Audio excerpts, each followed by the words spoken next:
What is up, guys? Let me show you how to make this parallax effect combining with other effects. Super dope, super easy. I'll show it to you. So let's start straight away.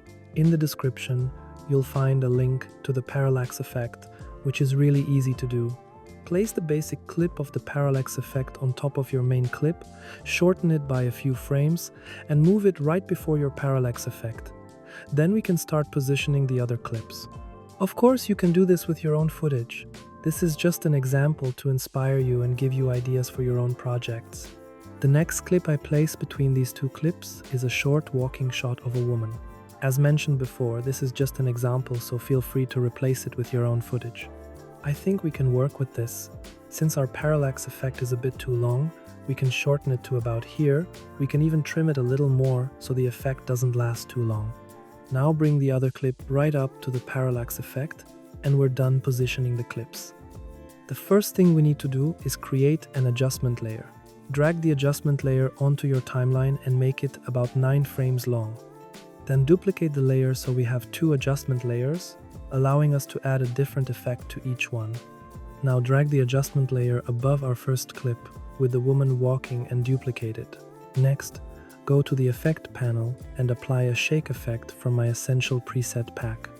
If you don't want to download the pack, I've linked a tutorial in the description that shows you how to create the shake effect yourself. These shake effects are really easy to create, but I've linked my essential preset pack in the description where you can download around 50 awesome effects.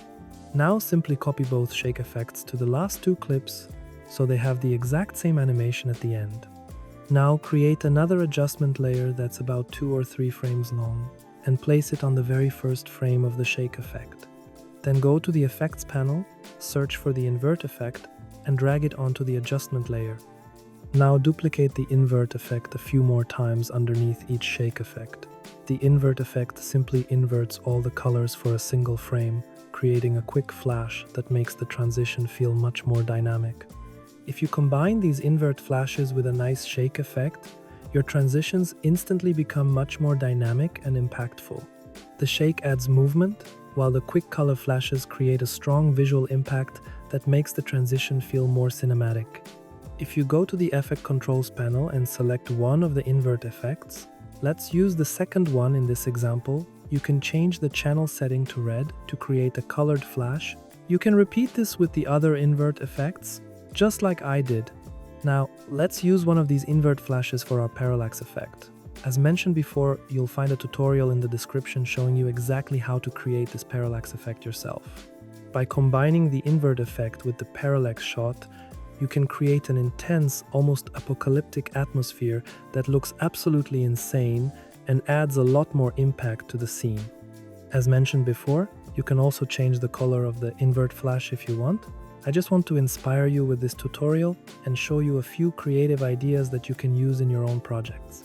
The last thing you can do is copy the invert flashes and paste them underneath our second shake effect. This helps tie both transitions together, making the edit feel more consistent while adding extra energy and impact throughout the sequence. Now delete the remaining parts of the adjustment layers, add some sound design, and you're done. Make sure to subscribe for more Premiere Pro tutorials like this.